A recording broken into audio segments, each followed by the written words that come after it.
तालीम औरतों को भी देनी जरूर है, देनी जरूर है। लड़की जो बेपढ़ी हो तो वो बेशऊर है, बेशऊर है। हुस्ने मुआशरत में सरासर फतूर है, और इसमें वालिदैन का बेशक कसूर है, बेशक कसूर है। नौजवानों के हवाले से दो पैगाम। नौजवान सुनने के लिए तैयार है? दोनों हाथ उठाइए इंशाअल्लाह। बूढ़े लोग गलती से हाथ मत उठाइएगा। आप लोग इस दुनिया में जवान होने वाले नहीं हैं। जलसे में 100 बार भी दुआ होगी फिर भी आप जवान नहीं होंगे। जन्नत में अल्लाह आपको जवान फरमाएगा। ध्यान से सुनिएगा, जल्दी से निकल जाएगा।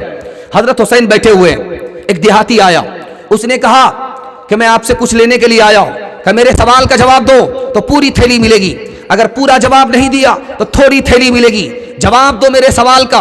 साइल आया है भीख मांगने के लिए। हजरत हुसैन भीख देने वाले सवाल कर रहे हैं कि बताओ सबसे अफजल अमल कौन सा है, नजात कैसे मिलेगी, आदमी खूबसूरत कैसे होता है। उसने फटाफट जवाब दिया कि सबसे अफजल अमल अल्लाह पर ईमान। नजात कैसे मिलेगी? अल्लाह पर भरोसा कर लो। आदमी को खूबसूरत कौन सी चीज बनाती है? या तो माल बनाता है या तो इल्म आदमी को खूबसूरत बनाता है। अगर आदमी काला पैदा हुआ, बदसूरत पैदा हुआ, अब क्या करे उसके लिए? एक बच्चा बदसूरत पैदा हुआ था, आप देखेंगे माँ की मोहब्बत को, कि जिसका बेटा काला होता है उसको 72 मरतबा साबुन लगाती है कि किसी तरह गोरा हो जाए। लेकिन साबुन तो काला हो जाता है, लेकिन वो कालिया गोरा नहीं होता है। लेकिन उस काले को वो चांद समझती है, उसकी मोहब्बत है। बेटा बदसूरत है, कोई खातिमा नहीं ले रहा है। माँ ने नसीहत किया कि बेटा बदसूरत हो, तुमको कोई कुर्सी नहीं देगा। बेटा एक काम करो, लोग तुमको तरक्की पर उठाएंगे, कुर्सी पर बिठाएंगे, तुम्हारी जूतियां सीधी करेंगे। तो बेटे ने कहा अम्मा बताओ। कहा बेटा रात दिन एक करके इल्म हासिल करो, इल्म ही वो दौलत है, तुम्हारी जिल्लत को अल्लाह इज्जत में तब्दील कर देगा, तुम्हारे ऐब को अल्लाह हुनर में तब्दील कर देगा। बेटे ने माँ की नसीहत को कबूल किया, अमल के कान से सुना, रात दिन एक करके मक्का का काजी बन गया। एक बात याद रखिए, आपका छोटा छोटा बच्चा है, आप उसको अच्छा कपड़ा पहना देते हैं, भूल जाएगा, आपका एहसान नहीं मानेगा। आप उसको अच्छा खाना खिलाते हैं, एहसान मानेगा, भूल जाएगा। आप उसके लिए अच्छा मकान बनाते हैं, वो भूल जाएगा। आप उसके लिए ज़मीन खरीदते हैं, कोई एहसान नहीं मानेगा।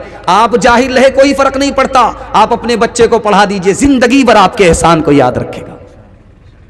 एक बात याद रखिए, ये जो आप सुनते हैं हीरा हीरा, हीरा कहाँ होता है? ज़मीन के नीचे के अंदर गड़ा होता है। वो हीरा सोना चांदी से ज़्यादा कीमती कैसे बनता है? उसको चमकाना पड़ता है, उसके कोने बराबर करने पड़ते हैं, और इसका ख्याल रखना पड़ता है कि वो चटक न जाए, इसलिए सोना कीमती होता है। आपको किसान के तरह 4 काम करने पड़ेंगे, आपके बच्चे को अल्लाह हीरा बना देगा। किसान का सबसे पहला काम जानते हैं क्या होता है? किसान सबसे पहला काम करता है खेत तैयार करता है, चास करता है, समार करता है, चौकी देता है, बिल्कुल खेत को हलवा बनाता है। ये खेत मिसाल है माँ की।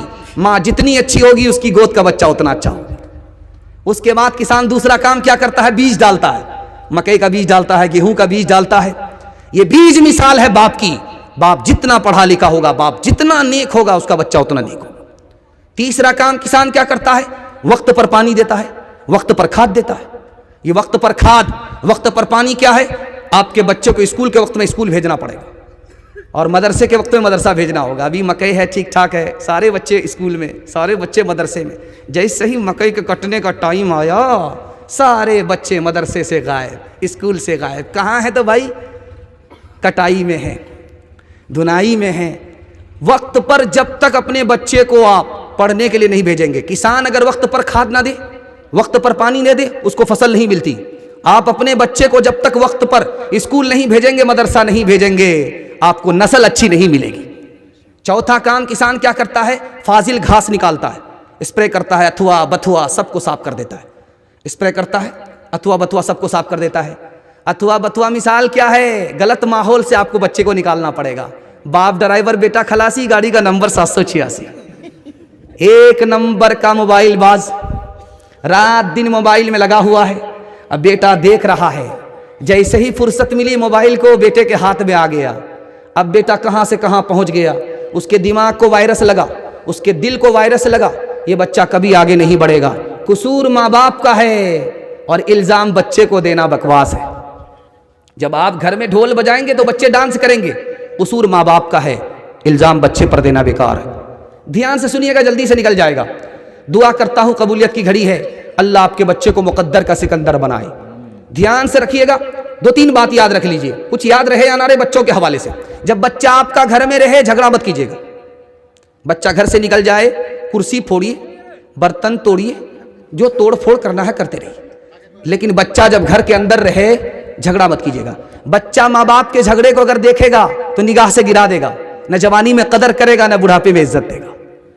اور دوسری بات یاد رکھیے بچوں کے حوالے سے, بات بات پر بچے کو مت ماریے, ڈرائیے دھمکا کر کے کام نکالیے.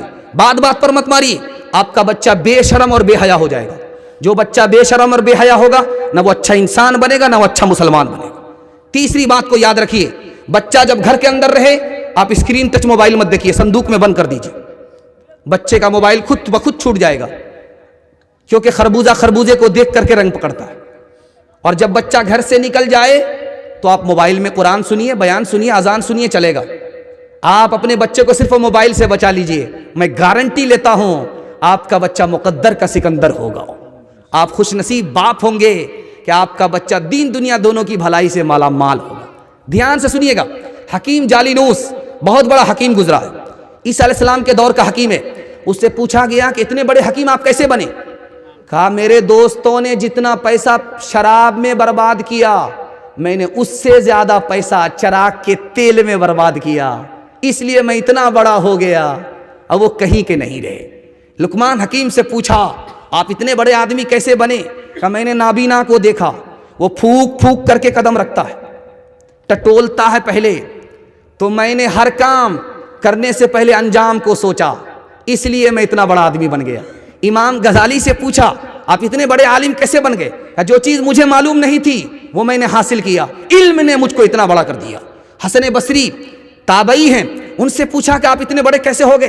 کہا کہ میں 2 ساتھی سے علم حاصل کرتا تھا, ان کے پاس علم کم تھا, میرے پاس علم زیادہ تھا, اس لیے اللہ نے میرا رتبہ بڑا کر دیا.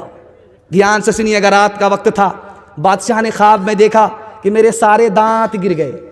بادشاہ نے دیکھا ہے رات میں خواب کہ منہ کے سارے دانت گر گئے. جو کم پڑھا لکھا آدمی تھا وہ آیا, اس نے کہا کہ بادشاہ سلامت, آپ کا خواب اچھا نہیں ہے, یہ جو منہ کے سارے دانت گر گئے ہیں اس کی تعبیر یہ ہے کہ پورا خاندان آپ کے سامنے ہلاک ہو جائے گا.